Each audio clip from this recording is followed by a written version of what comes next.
और आज की राजनीति में नेतृत्व को अक्सर आंकड़ों, भाषणों और फैसलों से तौला जाता है, लेकिन 2025 में प्रधानमंत्री नरेंद्र मोदी का एक अलग ही चेहरा सामने आया। ऐसा चेहरा जो युवाओं से भाषण नहीं करता, उनसे जुड़ता है, कहीं सवाल पूछते हुए तो कहीं पर मुस्कुराते हुए तो कहीं पर चुपचाप भरोसा जताते हुए। ये सिर्फ मुलाकातें नहीं थी, ये वो लम्हे थे जिन्होंने सत्ता और समाज के बीच की दूरी कम की।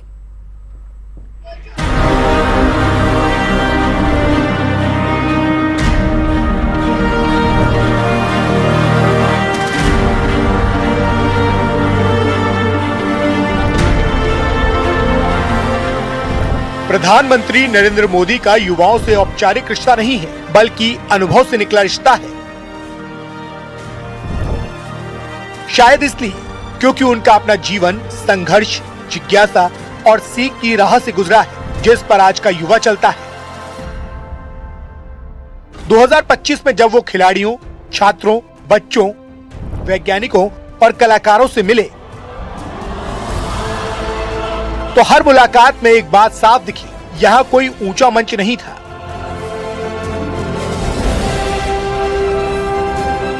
कोई दूरी नहीं थी, था तो बस संवाद, भरोसा और अपनापन। यही वजह है कि ये लम्हे तस्वीरों तक सीमित नहीं रहे, बल्कि युवाओं की स्मृति का हिस्सा बन गए। सर, मेरे को आपकी स्किन केयर रूटीन पूछनी है। आप बहुत ग्लो करते हो सर।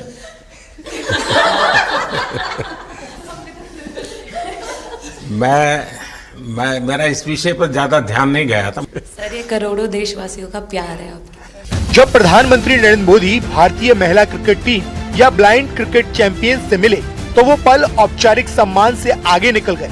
उन्होंने ट्रॉफी से ज्यादा इंसान को देखा। किसी खिलाड़ी की पसंदीदा डिश याद रखना, घायल खिलाड़ी को खुद खाना परोसना या हर खिलाड़ी को मिठाई खिलाना, ये छोटे लगने वाले लम्हे असल में बड़े संदेश थे।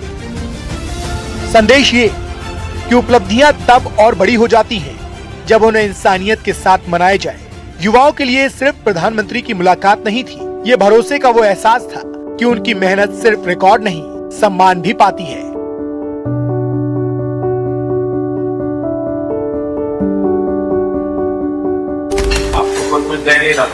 सर, बैठे। क्या पसंद है? Thank you so much sir, thank you. लेकिन मैं देना हूँ, पसंद है नहीं है। प्रधानमंत्री मोदी जब युवाओं से सवाल पूछते हैं तो वो औपचारिक जिज्ञासा नहीं होती। अंतरिक्ष यात्री शुभांशु शुक्ला से ये जानना कि अंतरिक्ष से लौटने के बाद शरीर कैसे संभलता है या बीजों के अंकुरण पर चर्चा करना, ये दिखाता है कि नेतृत्व सिर्फ उपलब्धियों पर तालियां नहीं बजाता, बल्कि प्रक्रिया को समझना चाहता है। युवाओं के लिए यह एक गहरा संदेश है कि सवाल पूछना कमजोरी नहीं, बल्कि आगे बढ़ने की पहली शर्त है। तो मुझे भली भांति जानते हैं, जब भी किसी से बात होती है तो मैं होमवर्क जरूर देता हूं। हमें मिशन गगनयान को आगे बढ़ाना है, हमें अपना खुद का स्पेस स्टेशन बनाना है। यही जिज्ञासा युवाओं को विज्ञान, नवाचार और नई सोच की दिशा में ले जाती है। दिलजीत दोसांझ के साथ बातचीत में प्रधानमंत्री का वही स्वभाव दिखा जो नेतृत्व को मानवीय बनाता है। गांव की जड़ों, आस्था, पर्यावरण के प्रति जिम्मेदारी और सफलता के बावजूद विनम्रता पर हुई ये चर्चा बताती है कि वैश्विक पहचान तभी मजबूत होती है जब वो अपनी मिट्टी से जुड़ी हो। यही मूल्य भारत की सांस्कृतिक आत्मा को दुनिया तक पहुंचाते हैं।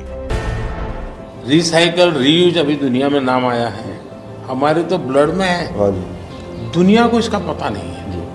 कभी आप अपने कार्यक्रमों के द्वारा ये जरूर कर सकते हैं कि भारत के लोग पर्यावरण की रक्षा कैसे करते हैं। जब प्रधानमंत्री नरेंद्र मोदी बच्चों के साथ होते हैं तो वहाँ सत्ता की गंभीरता नहीं होती।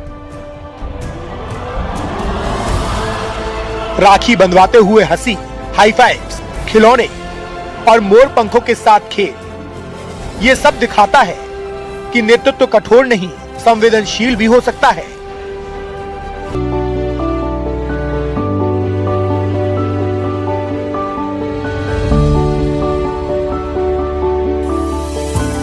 बच्चों से बात करते वक्त ना कोई भाषण होता है, ना कोई औपचारिकता, बस अपनापन होता है। यही पल बच्चों के मन में भरोसा जगाता है और युवाओं को यह सिखाता है कि सच्चा नेतृत्व वही है जो डर पैदा नहीं करता बल्कि आत्मविश्वास देता है। तेरी सूरत प्यार है, बस तेरा प्यार ही, माँ तुझे सलाम। जब प्रधानमंत्री मोदी अपने जीवन की बात करते हैं तो वो किताबों की सीख नहीं होती, वो अपने संघर्षों, असफलताओं और अकेलेपन से निकले अनुभव होते हैं। खुद को औसत छात्र बताना, आलोचनाओं और चिंताओं का जिक्र करना और जीवन को अपनी यूनिवर्सिटी कहना युवाओं के लिए बेहद सशक्त संदेश है। मैं बचपन से जो जिंदगी गुजार करके आया हूं, मैं उसकी गहराई में जाना नहीं चाहता हूं कि अलग मेरा बचपन बीता है, लेकिन वो जिंदगी बहुत कुछ सिखाती है जी। और शायद वही मेरा एक प्रकार से सबसे बड़ी यूनिवर्सिटी थी। मुसीबत यूनिवर्सिटी है मेरे लिए, जो मुझे सिखाती है। संदेश ये कि डरना नहीं है, उससे सीखना है।